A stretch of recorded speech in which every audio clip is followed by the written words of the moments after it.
I've been playing video games for a really long time, so it's not uncommon for me to get suggestions from people, friends, chat, comments, things like that, where they're like, hey, try this game. The game I'm talking about, of course, based by the title, is Tarkov. Why I never want to touch it, why I don't touch it, and maybe why you shouldn't either if you haven't considered some of the things I'm going to bring up. Now, I know there's going to be a core fan group of people that see this video, that play the game, that are like, Dimitri, you really gotta look past these things. I promise it's a great game. Believe me, I have heard absolutely everything. I have a friend named Sam that is an avid Tarkov player. I don't understand it, but here's my reasoning why. Tarkov is full of friction. Now, I'm sure some of you guys have seen the Shroud clip where he's talking about extraction shooters and how much friction there is and how Tarkov has a base core fan group because of something like this. When it comes to content and the general things of the world, I am a friction-based decision maker. How much friction is it gonna take for me to get into this? And whenever I'm talking about friction, I'm talking about the details getting into it. Just like the Shroud clip says, there are hundreds of types of rounds. There's so many different items. You have to min-max all kinds of things just for you to go out into a world where when you're shot, you're dead and you lose the things that you had. Games that I play usually persist to things where I can hit pause, or it's a multiplayer game, I can come back later and pick it up. I am a pretty busy guy outside of making videos, so whenever it takes something like this that I'm having to dedicate time to, I don't want to have one single bullet to the head be the end all for everything that I've done in the last couple of hours. I want to make some sort of tangible progress in the game that I play. That way I feel like I'm doing something and the content can kind of persist. This, of course, excludes multiplayer games like Call of Duty, Fortnite, stuff like that. I'm not making any actual progress, but I can pick it up and play it whenever I want, run a couple games, and just kind of go on with my life. Tarkov, on the other hand,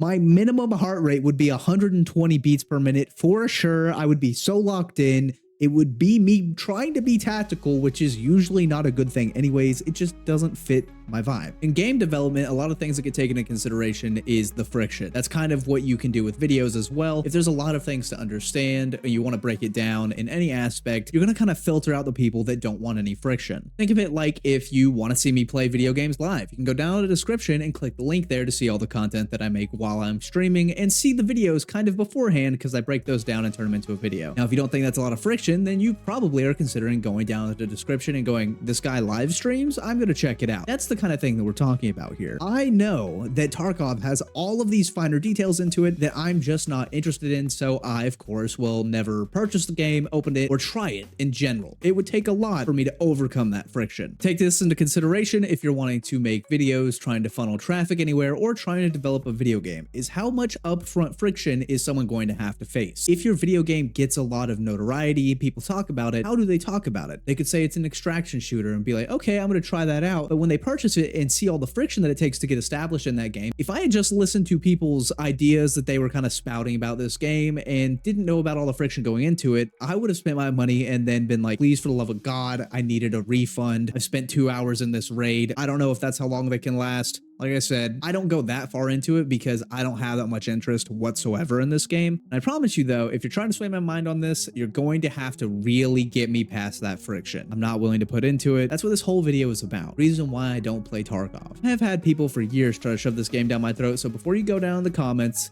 letting you know there's a lot of friction there too. I have non-reluctantly passed up on the opportunity to play Tarkov multiple times because, like I said, it's just not for me.